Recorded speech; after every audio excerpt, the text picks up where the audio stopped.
আমি গত 2 বছর এই বক্তব্য দিয়েছি, কিন্তু মানুষকে উদাহরণ দিতে পারিনি যে সত্যবাদিতা ন্যায়পরায়ণতা মানে উদাহরণ কি।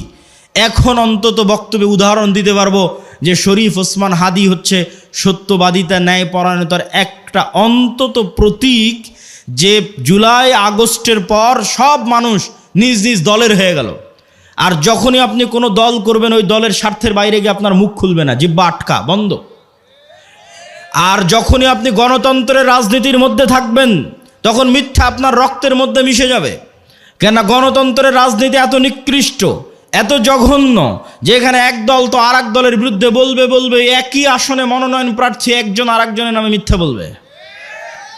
তাহলে ওই যে মিথ্যার কালচারের মধ্যে লিয়াজু, লবিং, আসন ভাগাভাগি, উমুককে নয় আমাকে দাও, এই পুরো কালচারটার মধ্যে ঢুকে আছে টাকার লেনদেন, 2 নাম্বারি, ধোঁকা, লবিং, লিয়াজু, এই পুরো কালচারটার মধ্যে ঢুকে আছে মিথ্যা, ধোঁকা, দুর্নীতি।